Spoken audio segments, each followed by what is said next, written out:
under the door. Remember that time we had to duct tape all the joints to the door and everything? We're getting so much dirt in.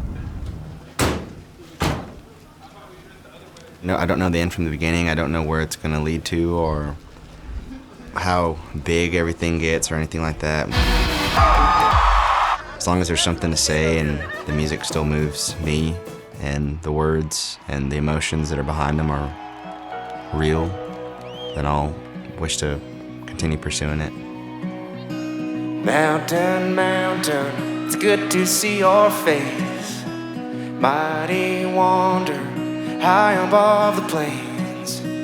Mountain, mountain, well, could I take your place? River, river, take me away. Wash me clean, keep my sins at bay.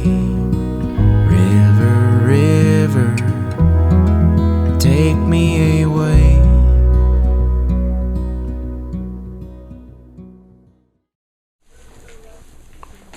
Fixing to shoot a Numb My Senses. So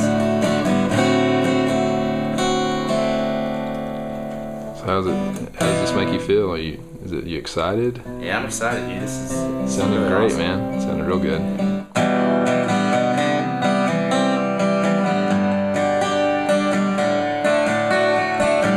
It's kind of funny how this midnight hour always sneaks up on me. Sitting here so long, the liver's gone sour, but it feels better than old memories. When I first moved to Lubbock, I was 20 years old, and I moved here with Jason, our drummer, who we had been friends since 8th grade. I wanted to start a band when I moved here because I'd heard of all these guys like William Clark Green and Josh Abbott and Wade Bowen, Pat Green. So you go back to Buddy Holly, Waylon Jennings, but I was like, something's in the water there. I want to go see what it's about. My name's Cleto Cordero. I'm born and raised in Midland, Texas. Got some good advice from my brother that told me to get a degree. If I was going to go to Texas Tech to get me a degree that I could find a job anywhere I moved to play music. So decided to study accounting at Tech and met all the guys there shortly after. I started jumping into the whole thing. Myself and my buddy did as well, but the next day we couldn't remember her name, but we just remember she had really green eyes. She was really cool.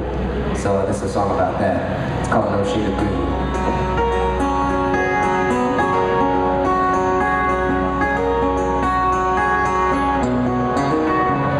No shade of green could describe beauty trapped inside her eyes. Red lipstick from the blood on all them boys who failed and tried. I'd booked the show at the Blue Light like 3 months out and didn't have the band together yet, essentially. I knew in my soul that it wasn't to be a solo project thing because my name's always been mispronounced, and I just thought the idea of a band was cool and kind of like its own thing. My name is Jason Albers. I currently play with a band called Flatland Cavalry. I play drums and percussion, and it is a band that me and my friends started at Texas Tech University when we were attending here in the early 2010s. Cleto had a demo that he had cut. We would take it to places that would have music on the weekends, Bash Rip Rocks, the local, Crickets, and we just go over there during the middle of a weekday and send a demo, say, hey, we want to play here. And honestly, we'd walk down these streets to go down to the football games. And because Reed lived over at these apartments over here, past that Whataburger if you took a left. Hey, I remember one time at Bash Rip Rocks, my tab was like $11 and my debit card got declined. And then I checked my account and I had like -$7 in there, and I was like, Jason, give up here. You were like, yeah, man, it's okay. I met the guys in Flatland Cavalry, Cleto, Jason, and John out here when I went to Texas Tech. I met them my second semester of freshman year through my older brother Wes, who was in the same business fraternity as Cleto. I went to grade school through high school here, then ended up going to South Plains College, studied music, and then found Flatland, and it's kind of been history ever since. I joined the band in August of 2018. I already knew John from the band. Me and him were in another band years ago before Flatland was even a thing. I played with Caitlin for about a year, so that was kind of another connection that I had with the band. And then they had the opportunity for me to join the band, and I was like, of course, this is what I've dreamed about. While I was in Lubbock, I was mostly trying to play in the bars on the weekends. So I was finishing papers, playing in the bars, and it paid off. Eventually met the Flatland boys and then got involved and been touring with them ever since. We went through a bunch of different band names. Clutto and the Noise was a bad one. Dancing Crows was up for contention, which I'm glad we didn't go that route. But my buddy Earl, who I was jogging with one day, said, "Hey, how about Clutto and the Texas Cavalry?" And I said, "Well, how about Flatland Cavalry?" He's like, that's pretty good. Sounds pretty good. And I liked it too, and so I took it back to the guys, and no one seemed to contest it or anything. I don't know, that name just felt like it had everything to say. We're a group. We're from the Flatlands. I mean, it felt right. Land Cavalry. Yes, sir. Cavalry. Cavalry like the horses. Cavalry. Cavalry. I accidentally. That's one of those, for broadcasters, we go, wait, there's an extra L in there. C-A-L, Cal. Do I say the L or is it? I was a bozo when I first made the Facebook page. We finally decided on a name, and I spelt it Calvary, and I was like, and then my bass player was like, "Dude, you know Calvary is where like Jesus Christ died, right?" And I was like, We're not a Christian band. We're cavalry like the horses. Yeah. That's funny, dude. Yeah. What was it? I'm so grateful for that first show, because I can't remember who gave me the advice to be like, just book the show 3 months in advance, and then you have to put a band together. And so it kind of forced us down a funnel to becoming. It was June 4th, 2014. It was on a Tuesday, and we had booked it 3 months in advance, and we had all these songs I'd collected over the course of 2 years of going to Blue Light for Songwriter Night on Monday. I had big hopes that it was going to be a sold-out show for some reason. I just saw that in my brain, but it ended up being like 13 people that showed up, and we made like $63 at the door. We had our first t-shirt though and all that kind of stuff. We played all of our stuff, maybe a few covers. It was like it was the building blocks of what was going to be something great, just really rough, really green, don't know how to put on a show, just playing songs and then talking in between every single one and stuff. We used to drive around in Cleto's F-150, and we'd all pack in there and, be traveling to Amarillo or Big Spring or Midland and be playing for, 3 hours and making $40 and, hoping that would last a week. Those were really good days because each new opportunity felt like a gold mine, which, not that it doesn't feel that way today, but it was the newness, the opportunity of like, oh, this is going somewhere. And I look fondly on those days. Move on. Do the best you can. I got lost in this old world and forgot who I am.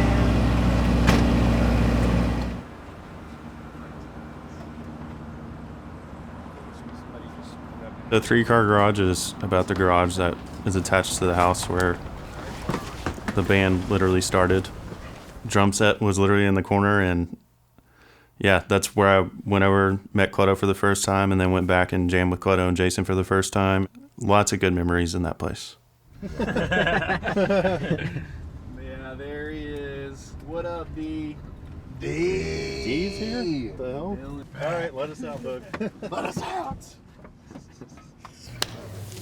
When we pulled up, it was, it's like I could see it all as it was, drum set there, couches on either side, and the makeshift bar, and just all the parties they're all happening invisible. Dude, there's a strong possibility that we played 3-car garage in this garage. Yeah, probably. Dude, I remember I had 2 chairs right there sitting there, and I really think I had skipped class or something, but it's like one of those ones where it just kind of falls out of you. It's like just looking around seriously where everything was at the Weed Eater. Sadly, all never been used, and then the drums and everything was like, it just kind of happened really quick. But that green old couch. That was where it all started, you know, and being in there, I felt like we were all just like looking around, like just trying to picture how it was, you know, back in those times. It just brought back all the memories of, you know, like my first audition there. And then Cleto was like, yeah, we have this one song. And he told me the chords, and I was like, okay, this sounds good, you know. And you're like, we got through the song, and you're like, dude, you're good. Like, do you want to be in our band? And I was like, you sure? Yeah, and then, you never played that. Yep, that was it, man. It all started here.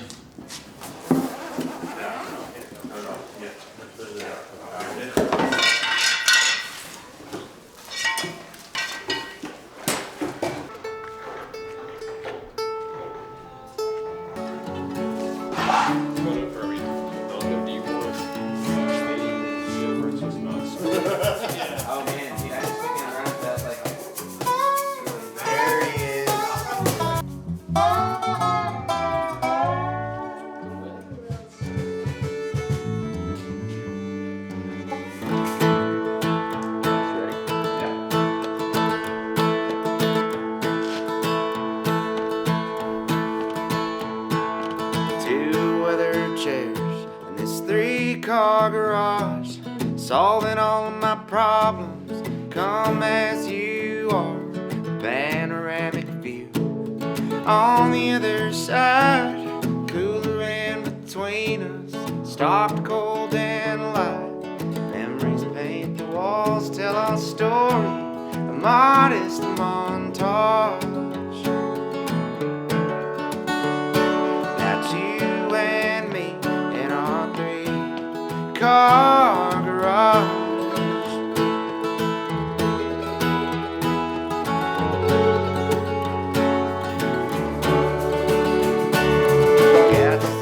When I think about Three Car Garage, it was just a culmination of so much life lived. It was a starting spot, a lack of better term, like a petri dish where something great could grow with all of our lives. So I would say that the Three Car Garage is almost like a route to how Flatland started, our personal lives, and kind of understanding life in general.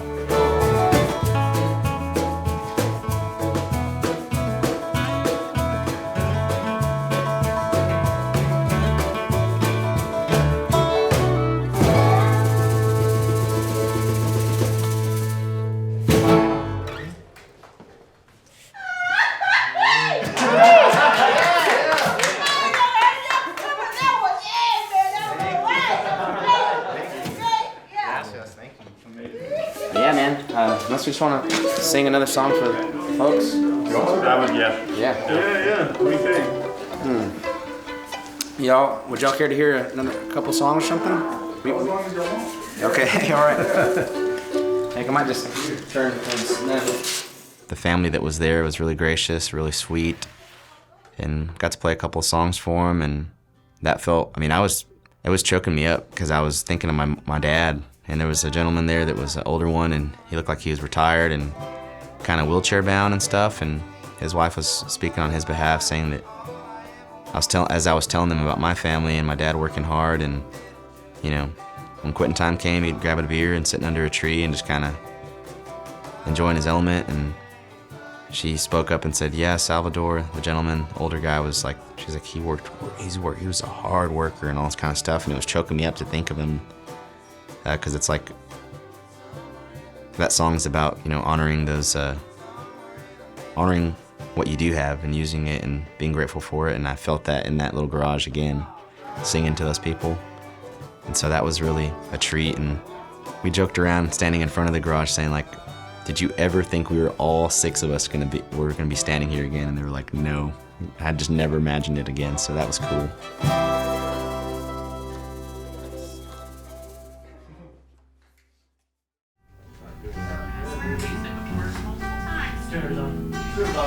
Oh, my bad. Are they gonna be bringing any of their own stuff in, or are they just rolling? They may bring some amps in, I don't know. But I think they're just rolling with what we have at the moment. My name's Scott Ferris. I'm the owner of the Amusement Park Recording Studio, and I'm a record producer, a guitarist, and a visual artist. It's always the simplest thing. We're here, y'all. California. It's always so awesome to come back to amusement park. Every little thing has a memory to it, like the guitar room over here or like the control room. Everything here just has its memory associated with it. And yeah, Scott's behind all of that. Yeah, it looks like their style. In the guitar room, one on drums. Yeah, I don't know who these guys are. I don't know. So we'll have stuff. Never heard of them. I'll tell the guys all that. This guy too, I don't know who that guy is. Shall we go ahead and do our meeting? Let's grab everybody. We're going to meet on the other side, guys, just to make it easy. Yeah. My guitar is very finicky. Honestly, if you replace the tuners, the thing is fun to play. Is it? It's fun to play, it's just the tuning machines are... For time's sake, I'll just go get my little guitar. Yep. I'll pass it to you if you still want to tune it. Yeah, he's just filming his clip. He's on the... This one's in tune.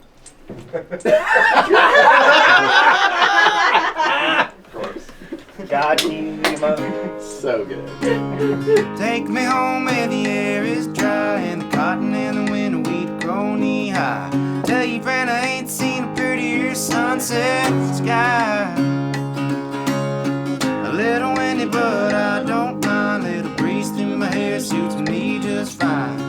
You ought to see them South Plain stars tonight. I'm feeling low from the road, time to head back. What is that?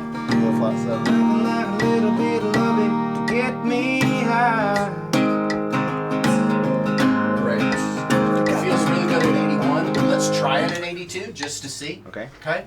When they called and asked me to record Lubbock with them, it really meant the world to me. That song gestated here in this room, in part, and it's about their hometown, and I think it really speaks highly of them that they decided they wanted to go back to their roots to record that song. And I talked to Cleto about it, and he said, yeah, there's nowhere else that we would have recorded that song. It just needed to be done here. It needed to be done in our home, and it needed to be done, he said, with me, which meant the world to me.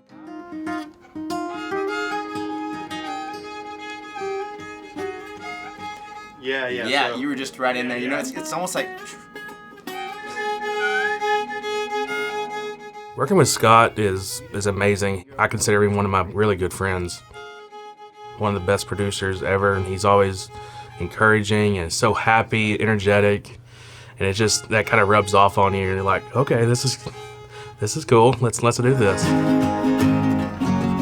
What if we did that to go to start the instrumental section? Because I naturally want to go, Gonna get me high.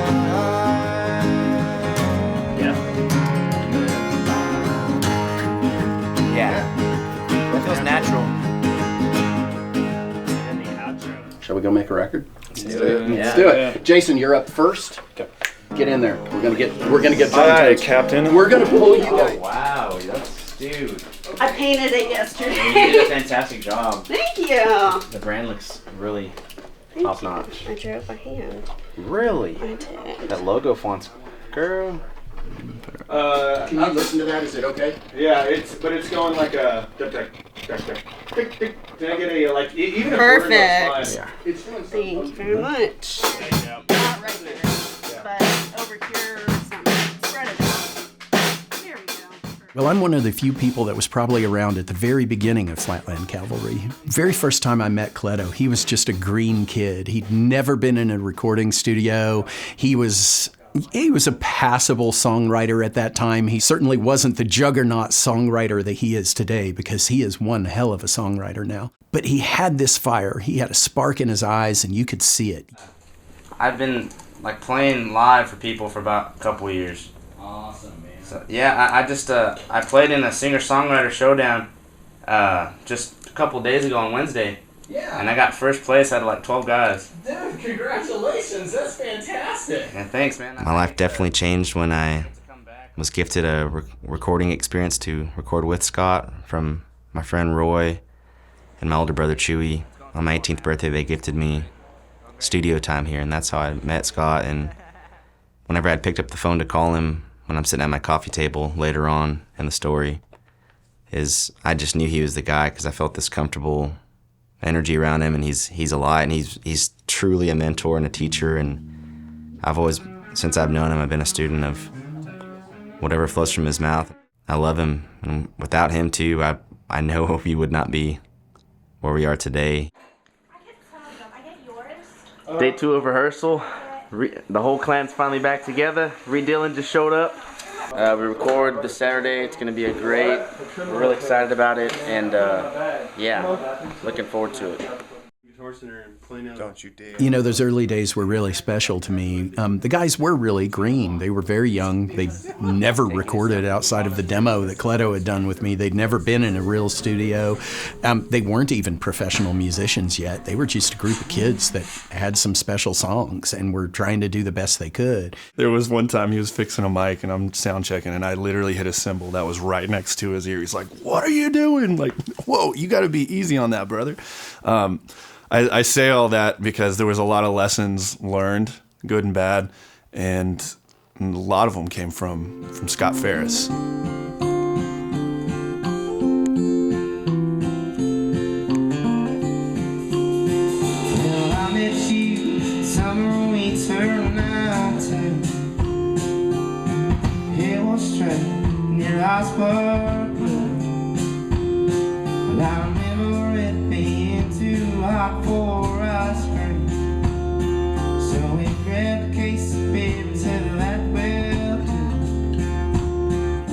We started really kind of taking those nuts and bolts that would become what Flatland Cavalry is today and kind of putting them together. The gears were starting to click a little bit, and I got to see all that and be a part of it.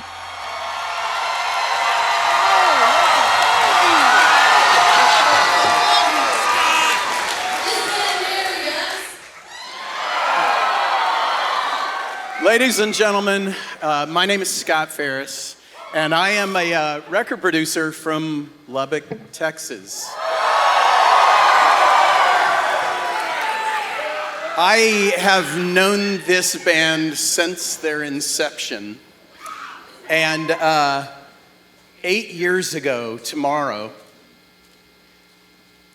we were at my studio, the amusement park in Lubbock, Texas, putting the finishing touches on a little record called Humble Folks.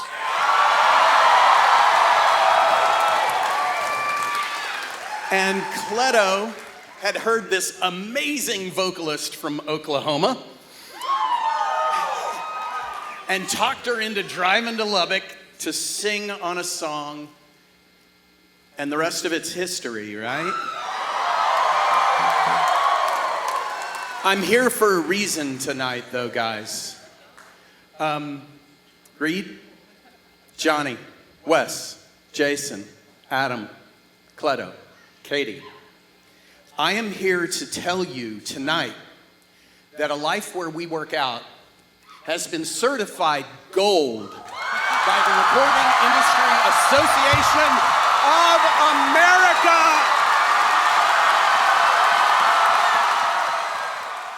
I'm super grateful it was that song, because that song still is very special. I mean, and a great example of turning something really bad into something good. It transmutes through art. I guess the gold is kind of a testament of like that others saw the goodness in it too, and the love. And so, yeah, it was surreal. That was a night I'll never forget. It's that picture right there. You know, like there's so many hours and years that we put into this. So many hours of not being at home and just not getting to be with your family sometimes. To see him there and come on stage and give us that gold record, it's like, whoa. To see him so proud of us, you know. Wow.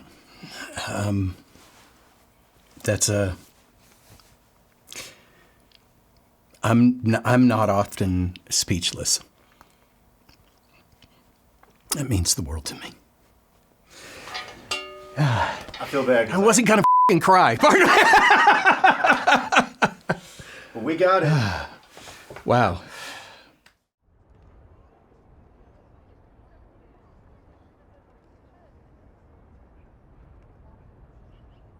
I'm a firm believer in what the universe, I choose to call him God, will give you something when you're ready for it. So when we found out that we were going to headline Red Rocks Amphitheater, there was a part of me that was like, whoa, are we ready for it? But then I trusted that mantra that I have of, hey, if it's given, you're ready for it.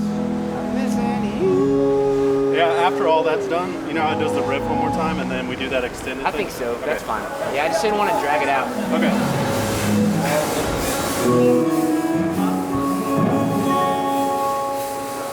That was a dream come true. I've always wanted to play that venue. The guys and I have been talking about it since we left Lubbock, you know, as we were trying to, well, let's play this place, let's play out of state, let's go here. That one was always at the pinnacle of what we could accomplish.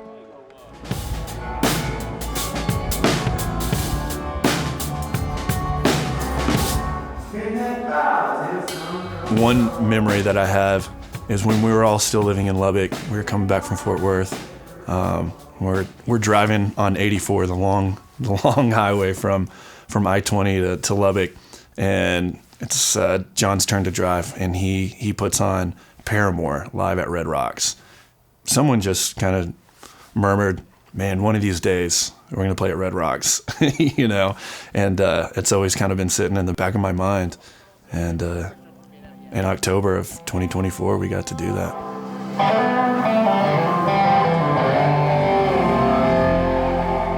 Not gonna lie, I was instantly a little nervous. Yeah, it was truly special being able to headline that night, and everything about that night was magical. It was perfect. Even throughout the day, everything just went so smooth. There was no issues. The weather was perfect. The crowd was amazing. Everything about it.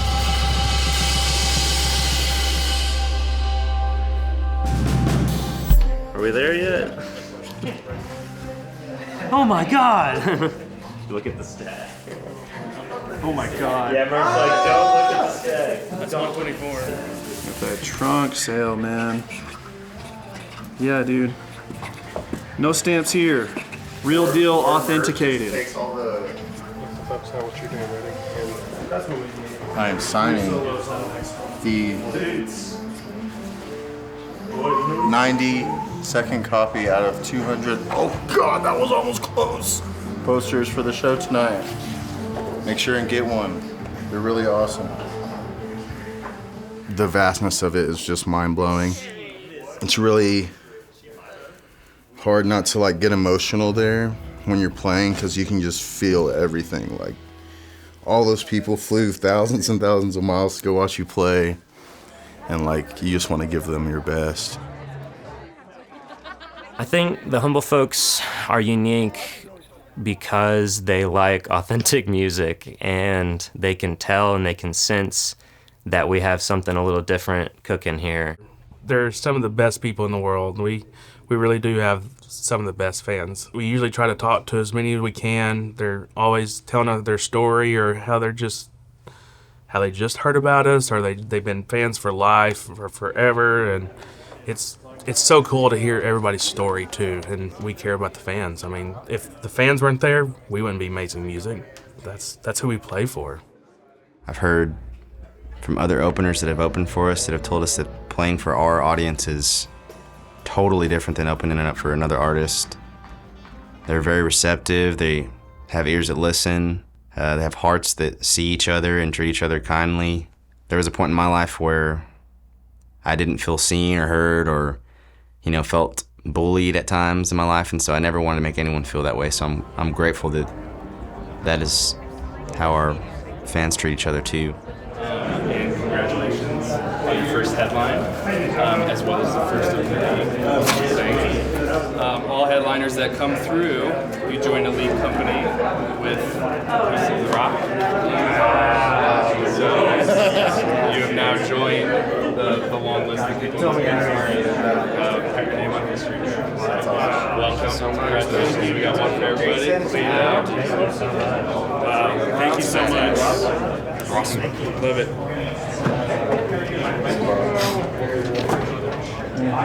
Love it. Thank you so much. Have any of y'all been to a show at Red Rocks before? No, this is my first time here. Same here as well. Wow, dude. Most of the side too.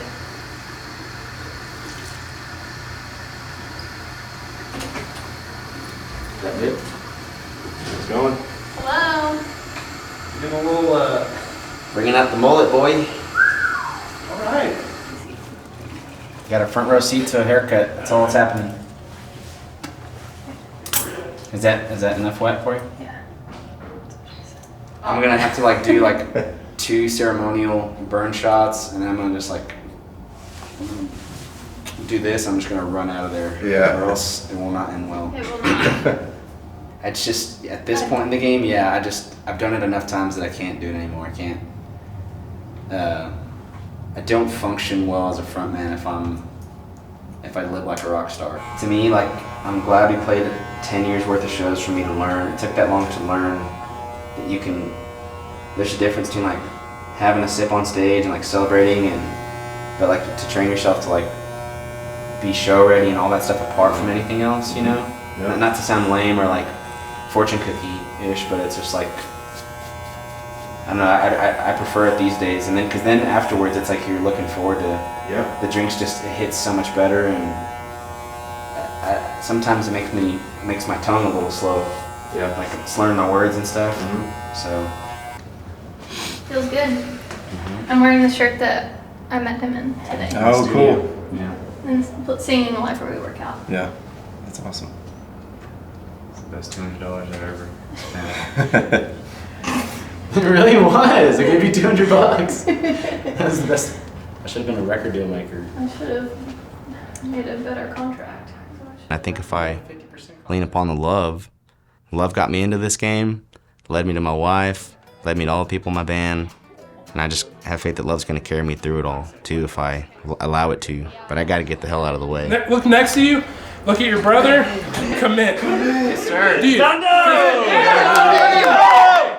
Y'all aren't gonna play Red Rocks. No, you're gonna f***ing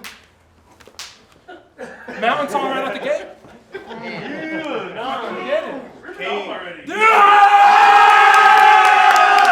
Let's go! Let's go, non. Palpable, baby. Seriously. Love you, King. This is to y'all and all the hard work and all the years that y'all put into this. And I want you to know that we're all so very proud of y'all for all of your accomplishments, but all your hard work, and more importantly, still being the band that y'all have always been since day one. So here's to y'all. Cheers. Remember tonight, because it's a great one. Sir. Cheers. Cheers. I want to huddle up in here or side stage? Okay. Father, we come to you humbly. We thank you for safe travels. We thank you for all these beautiful souls that came out tonight to share music. It's a gift, not just to play it, but just to enjoy it, and let us share that light with these people. And thank you once again. In your name, amen.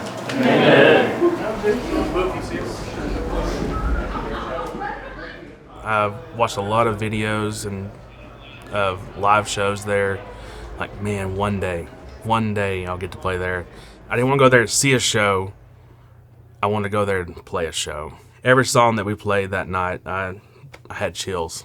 Every song. It was the energy of that crowd, just the atmosphere, the stage, everything. It's just pretty awesome. Let's get them hands out there. Dude, I'm playing for them, and I'm playing for y'all too.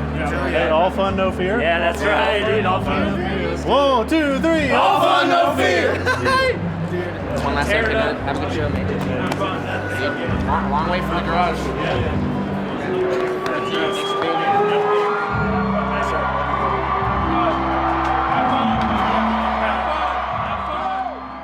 In that particular moment when it was time, you walk out to the stage, you could hear a bellowing cheer. It was almost low. It was it wrapped all around you.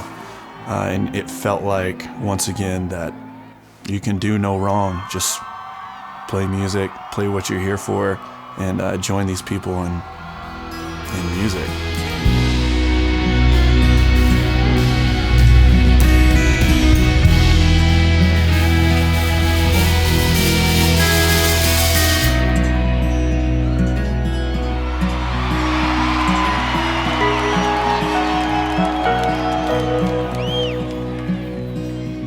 I felt centered and unafraid, totally ready for the moment. That's one thing too along the journey that I've learned is the moment always provides everything you could ever ask for. You're never lacking. So just went up there and did what we did. I changed the set list last minute to start with Mountain Song because I just had this hunch in my gut that was like, you got to go out there and play this song, you know, it's gonna bring us all to presence again. It's like we're all here in the mountains, you know. River, take me away. Pinion perfume blowing in the wind. Time ain't a thing here, but luck is my best friend. I'm carrying with me everything I own and who I am. Pray to God I see your face again. I pray to God I see your face again.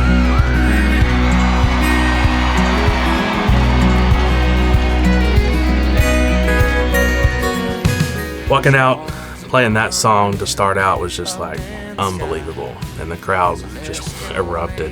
I was just telling myself to breathe because I was not breathing. I was just like, you know, like, oh my gosh, this is it. We did it. We're like finally playing here, you know. But within that first song, it was like, okay, here we go. Like we're just doing what we do all the time, you know. Yeah, just seeing everybody's faces light up, and you know, like all the fans from the garage days to where we are now, they were all there.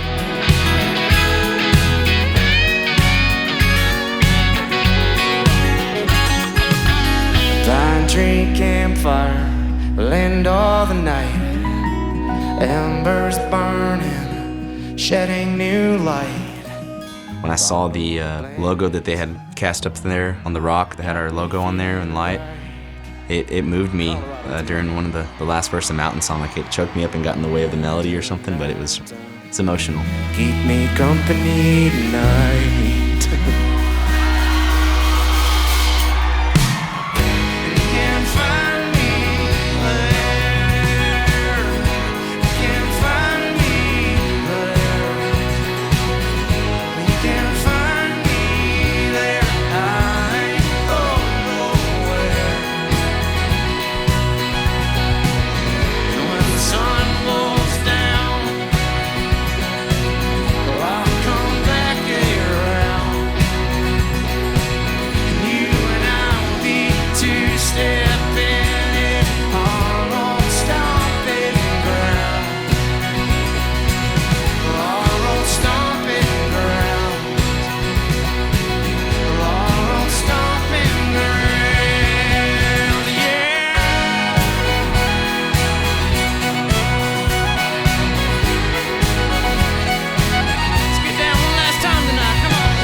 cool to see that at shows. Like, people are around each other and they're hanging out, and that's all we've wanted to do is just create love and unity. So at Red Rocks, it was like the mecca of that.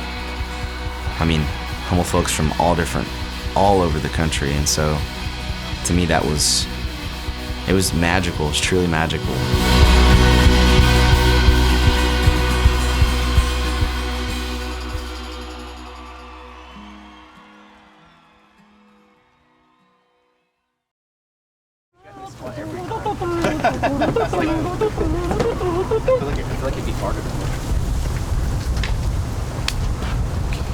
All right.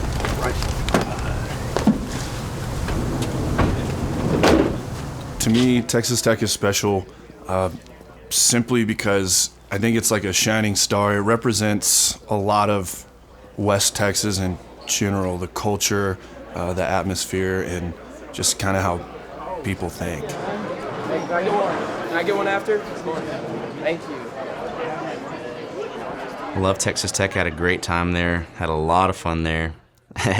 My last semester was 6 hours, which was one of the most challenging of my time as a student because I had too much free time to goof off. I went there for 5 years. I did a victory lap. I ended up in the chemical engineering program, which is funny because I absolutely failed the first chemistry class I took. I had to drop it, actually. Most of my memories are working really hard because that degree was one of the toughest things I've ever done. Just growing up, watching football from Cliff Kingsbury to Pat Mahomes, you know, so it's cool to see how it's grown, and yeah, it's just red and black, you know, like that's what I love. That's when people are like, oh yeah, where are you from? And you're like, oh yeah, Lubbock, and they're like, Lubbock. I'm like, you know, Texas Tech, and they're like, oh yeah. So that's the nice little connection. Texas Tech goes really far. They can't be having all these snacks out and they didn't expect me to grab at least one. I'm the snack king! Oh, Thomas! That was close.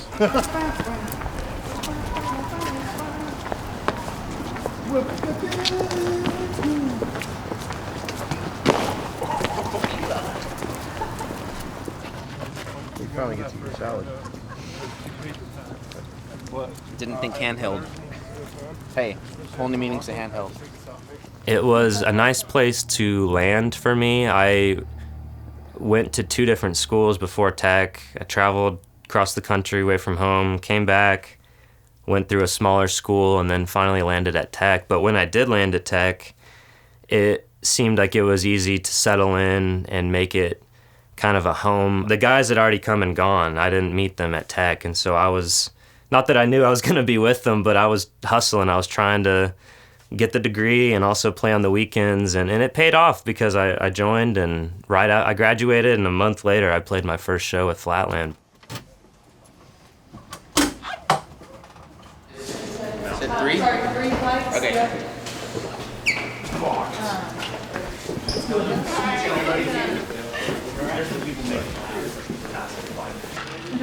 I haven't met most of you. I'm Andrew. Jason. Nice to meet you. Reed. Yep. Good to meet you. Hi, Roy. How are you doing? I'm Isabella. It's nice to meet you. Ashley. Nice to meet you. Jackson, I'm just a fan. Big Sorry, fan. we're just here listening. I'm Isabella. It's nice to meet you. Perfect. Sounds good. All right, let's go do it then. Let's do it. You lost John and Yeah, G. There you go. All right. Nice to meet you guys. Good to meet you guys. Hello. Whoa!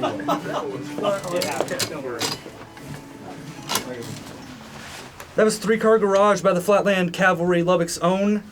And in case you didn't know, ladies and gentlemen, joining us in the studio today is Flatland Cavalry themselves. Across from me, I have Mr. Jason Albers, Mr. Cleto Cordero. Off to my side, we have Reed Dillon, Jonathan Sines, Wesley Hall, Adam Gallegos. We have a whole cast and crew all around here. You know, y'all are a Lubbock band. What originally drew y'all to this city? What originally drew y'all to Tech? What made y'all want to be students here? I was a Texas Tech Red Raider fan since I was a kid. Nice. Graham Harrell days and Heck yes. Cliff Kingsbury, so. That is awesome. You've hit a lot of stops. We went to the 3 Car Garage the band got started in yesterday. Yeah, that was fun. Was that 2 days ago? Yeah, it was earlier this week. But we yeah, it felt crucial to like kind of come back to Texas Tech where it kind of all got started. Just that spirit, you know, that hyped spirit. When you're young, you're going to school. There's you can kind of, it's palpable. Coast to coast, we throw Lubbock on our back, and we're proud to say that we're from around here, and just the values, you know, not to be too cheesy, but just the values of, you know, it's an isolated town, people helping each other, just being good to your neighbor, and hoping that kind of shines out in what we do.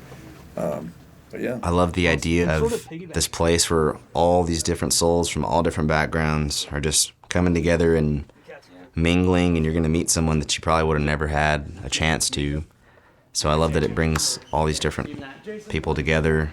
I had a teacher there, Dr. Mann, that was really influential too, and I told him that I wanted to pursue music. After he called me into his office, I got one of 2 A's on the first midterm exam, and he was like, I think you're a good candidate for the Masters of Science in Accounting, sit for a CPA. And I told him, sir, I thank you. However, I really feel in my whole body that I'm supposed to pursue music, and that's my dream. That's what I want to do. And so either way, you're still supportive. So like you have people at Tech that are teaching you beyond just the, you know, curriculum.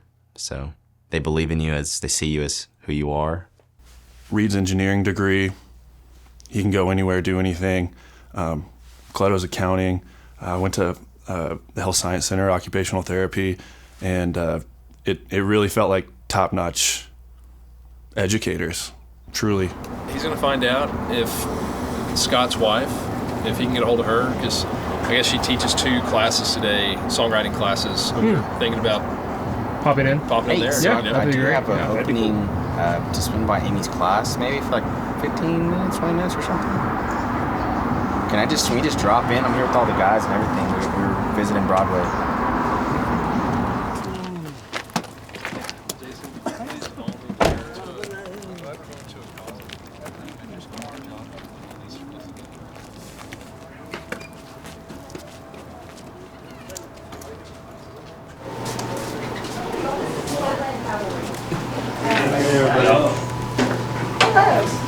I'm so glad. Thank you so much for coming. That is so good. All right. Anybody starstruck? Okay.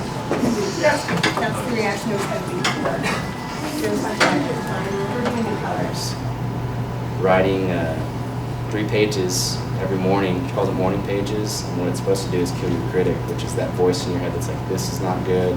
Why am I doing this? Blah, blah, blah. But the more you do that, the creator within you becomes bigger than the critic. Yeah, like what's y'all's biggest piece of advice for people who are just like starting out and like don't know what they're doing yet? For in music, I mean. Do you enjoy doing it? Do you enjoy whatever it is that you're doing? Just follow that till the end. Just keep enjoying it, and even when it does get hard and your fingers start to hurt or whatever, if you can kind of go back to doing it because you enjoy it, that's a testimony enough, I feel like. And being open and not being afraid to be vulnerable. Because when you do that, it gives the opportunity for other people to kind of be vulnerable, and there lies the connection, right? I asked for some advice from Robert Earl Keen, and he wrote it down in my little songwriting journal. And he said, the best advice I ever received was from Terry Allen, and he said, whenever you're stuck, sit in a room with a chair and do not sharpen your pencil, don't get up to get water, to go pet the dog. You just sit there until you're unstuck. And so it's very simple but profound too, of like, I think just sitting there and showing up. That means don't know what's it. Just runs into that lady.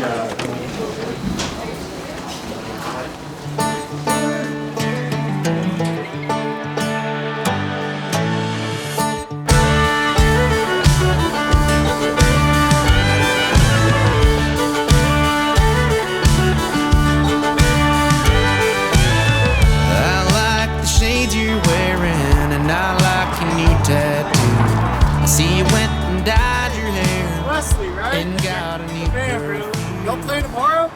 Yeah. I'll check it out. Hey, everybody, Holly Hall. Alright, I'll take care of it. Hey, bro. Thanks, man. I think Lubbock and just the general region, the area, is is special, because it's so isolated. You have your own culture here. There's something about being out here that fosters creativity somehow. And there's also a community here too, though. So it's something about needing to fill that creativeness within you, but also not having as many distractions, perhaps. We were just writing songs and going to bars on Monday nights and trying to play our songs. So, when there's a bunch of flat stuff around, there's just tumbleweeds blowing around, it will create something in your head. So what makes Lubbock special to me is the people, the sense of community. I love how small and kind of close-knit everything feels. I actually feel like a part of the community, and I feel like I could say oh, this is, I'm from there. I spent some time there. It doesn't feel like it's gotten too big and cold, it still feels very local.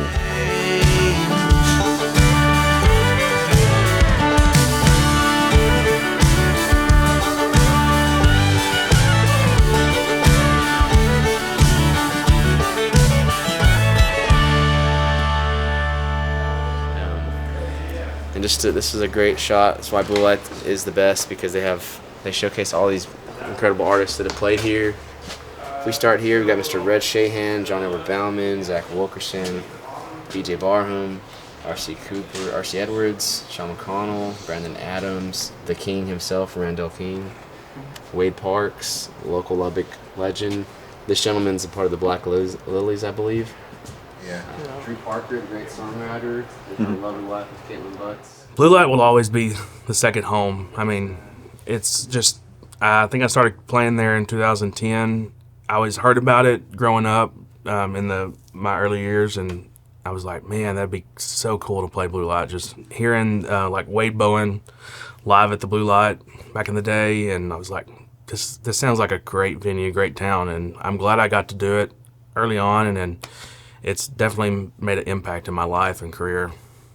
I was just telling somebody the other day that you need to have places like the Blue Light Live that have artists come through that are already established, but it's so important to give young artists a chance, and the Blue Light certainly does that. You go to Monday nights and you can get up there, and if you just wrote that song 30 minutes ago or if you wrote it last week, it doesn't matter. You are allowed to get up there and give it a shot. One thing I love about that bar, and that's why I want to go play it for free and just to go do it, is because Six told us when he was paying me out, and he wasn't looking at me, but he was talking and handing out the money. He's like, wherever you gotta, he said, I will never judge you.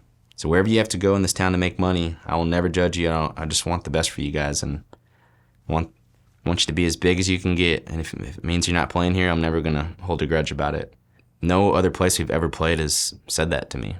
I've actually experienced the opposite before, where people are like upset that you're not playing their room anymore because you're currently transcending what, you just playing bigger rooms or whatever it is, but they've never been that way to us. Text message, but you had said, I think you were looking for like a gift for the Blue Light Live, like the golf tournament.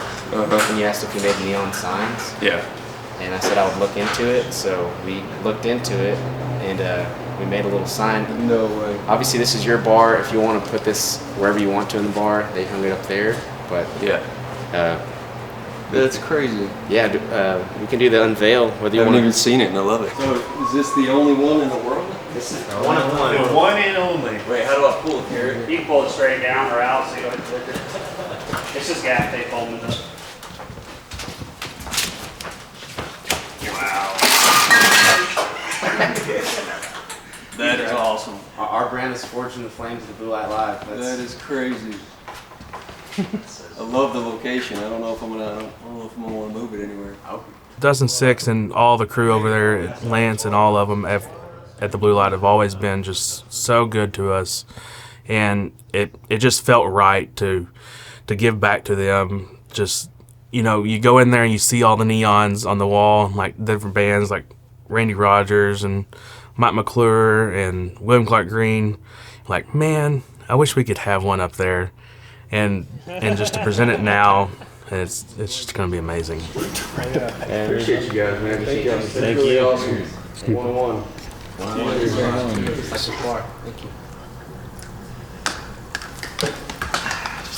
That's the taste of home. That is delicious. I believe this town and everything in it has had everything that we needed to be successful.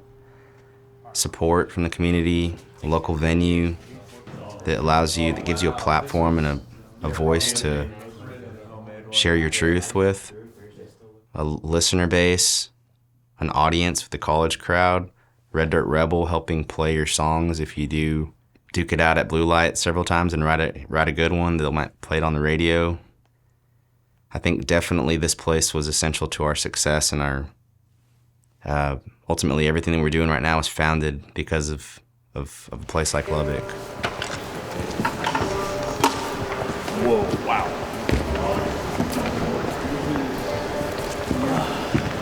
Kind of hard to believe in Lubbock, Texas, isn't it? Coming back home 10 years later after playing every small joint in town, and then coming to the Buddy Holly Hall, which is state of the art. I mean, named after a guy who essentially created rock and roll. There's nothing cooler at the end of the day. 2 nights, actually. So it's just wild. It's huge. Yeah. It's gonna be a lot of fun. Getting to play at the Buddy Holly is a huge honor. I mean, freaking Bob Dylan played there. Like, all these names that they're getting in there, it's like, I'm just floored that they're letting us in there. Just to sound check, you know?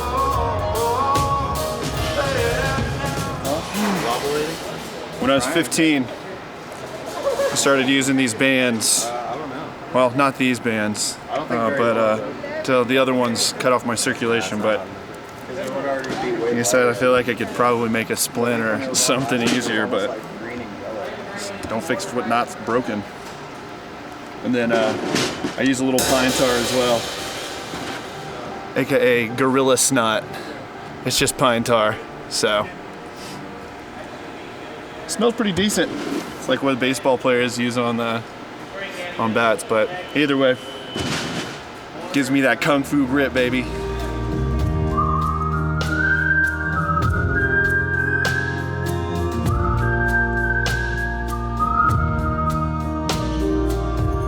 It's truly amazing that we started at Blue Light with 14 people, and now we're playing a state-of-the-art theater, the best theater in Lubbock.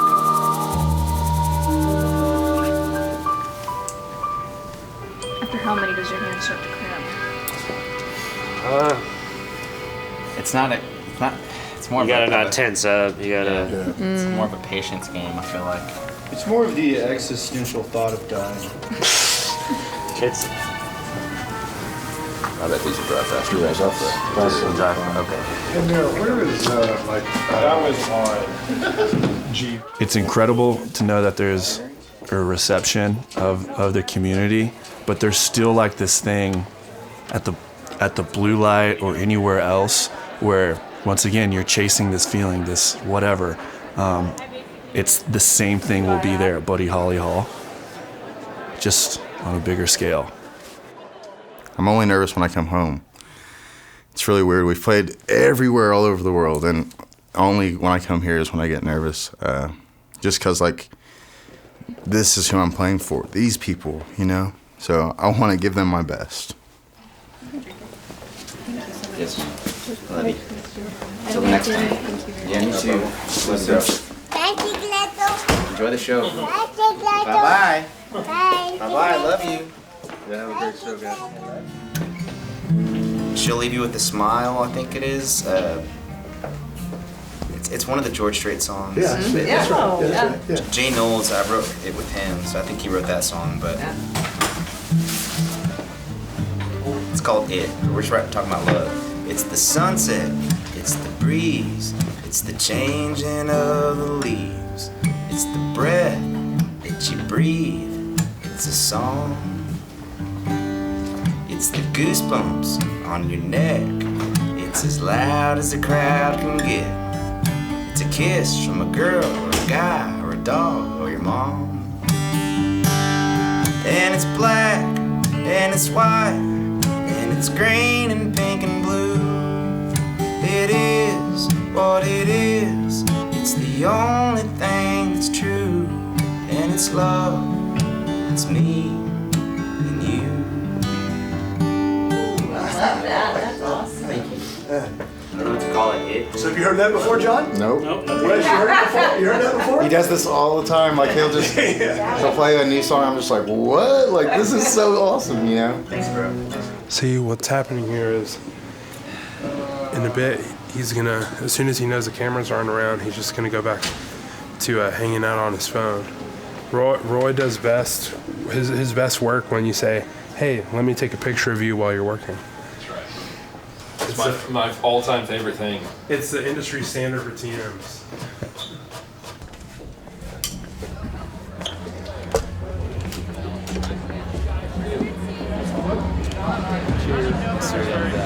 You know, there's a real solid connection between this city, this West Texas, and you guys, and we appreciate it very much. You really are outstanding ambassadors for us, and we just wanted to honor you because you're part of our music heritage, and you're the continuation of our music heritage. You know, And somehow, in some way, we're all together. We're all one thing. And as long as the music makes people feel something real, because that's where it comes from, a real place. Every song has some kind of inspiration behind it that's, unless it's just totally abstract and creative, you know, but more times than not, it's based off of a real emotion. So if someone else feels that same thing, I think that's what I'm aiming for.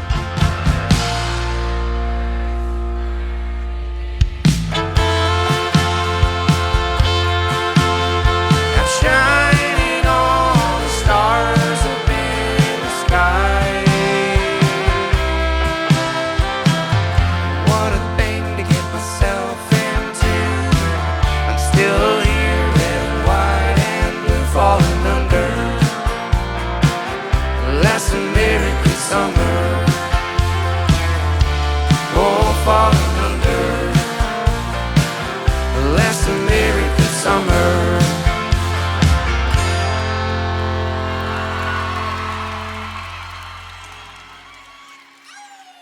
Well, back when we were just some kids and nobody gave a damn what we had to say, there was one man in this town that did. And I'd like to welcome him to the stage from the Amusement Park Studio, our lovely producer, Mr. Scott Ferris, and your very own Lubbock, Texas. Squat Nazi lady, she gave birth to rock and roll. If you asked her where her heart's at, she'd tell you she's got country in her soul. Oh, I had so much fun playing with them at the Buddy Holly. I was backstage, you know, getting ready, prepping to go on, and, you know, I decided, well, I'm going to wear my sunglasses tonight. So I put on the sunglasses and I went, wait, I need to release the Kraken. This is the Kraken, by the way. Because if I'm going to walk out on stage with Flatland Cavalry, I'm going to pull out all the stops. And I got to walk out and I got to perform Humble Folks and the newly recorded Lubbock, which we recorded here as well. And it was just so much fun to get to jam with those guys. They're dear friends, but they're also fellow musicians, and it was just a blast and an honor to be asked to play with them.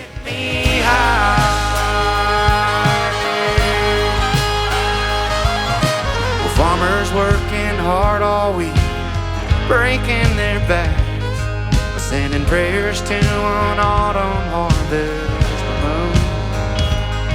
And on Saturdays they paint that town scarlet and black. Off of 19th Street down where the lights are blue.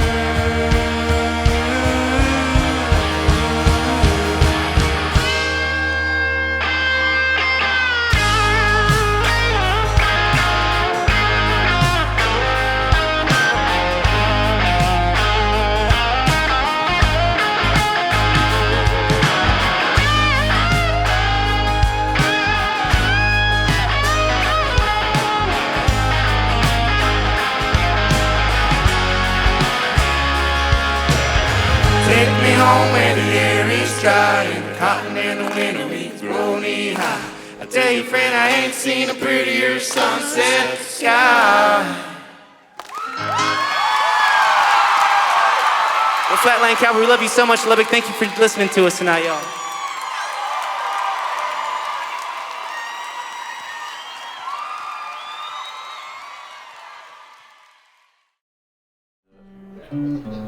Whenever we do play in November, It would be cool though to go after the show. Just kind of do a little pop up. Yeah. Friday night. Friday.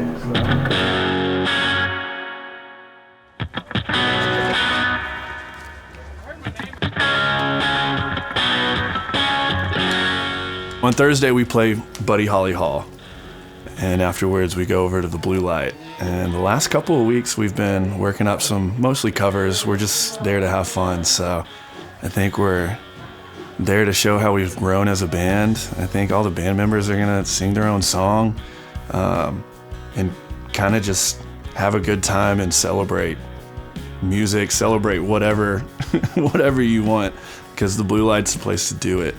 I've witnessed other guys like Red Shahan or David Ramirez come into town, and they're like the songwriter that's there in the corner having a drink, and then next thing you know, they're on the stage, and the whole bar that's once chatty now just like shuts up, and that's what they're here for, right? We're here to experience a song and to feel something, and so we're in that position now where we come back to town and we can just bless the community with the pop-up set and have some fun, and that Six and them still welcome us in every time we come through.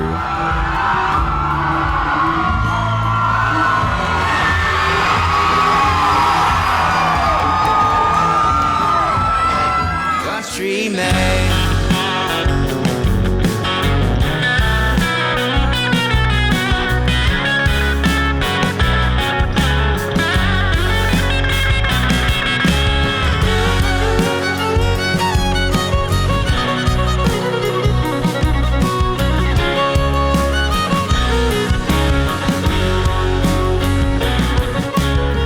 There's too many interactions in this world that are soulless or weightless, you know? And something as sacred as music, at least to me, shouldn't be that way. And I think anybody who buys a ticket, anybody who likes the music as much as we do, shares that same connection. We get messages all the time, just like, man, this song inspired me to do this. This song got me through a hard time, and it kind of moves me too, moves us to like, wow, we're impacting people's lives now, and that's huge.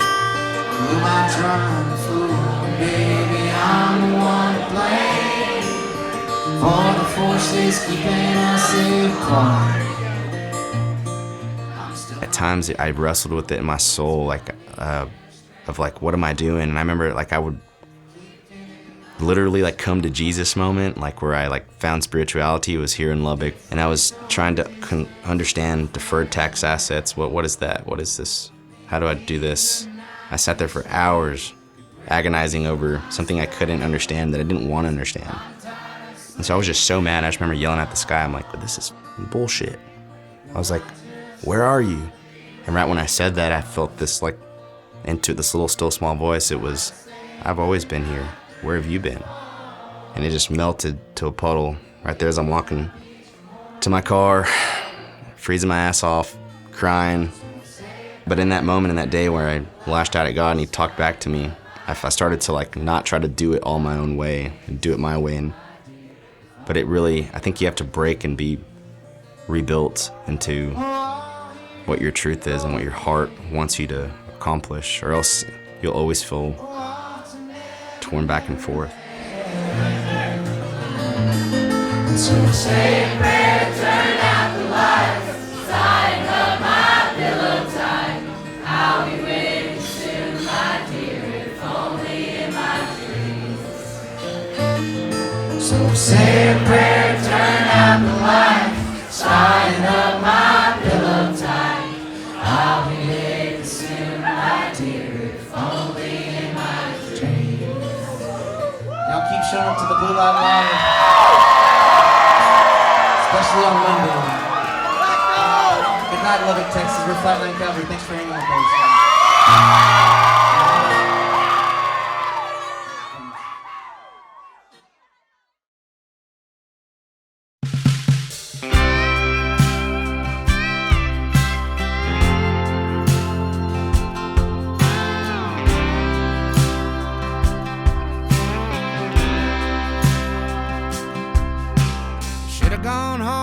before the band came on. Could've called a cab before it got bad. Should've known when to walk away from a game I ain't winning. Here I go again, spinning round a dance hall, hoping I don't fall.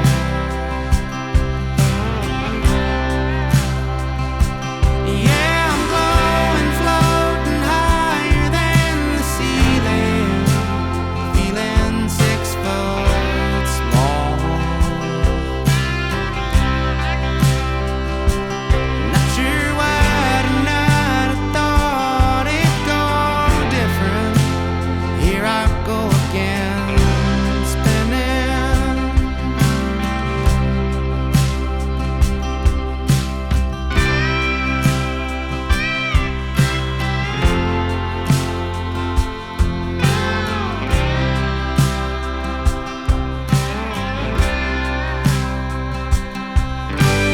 Who'd known a burned out bar'd be a hiding place for a wandering star?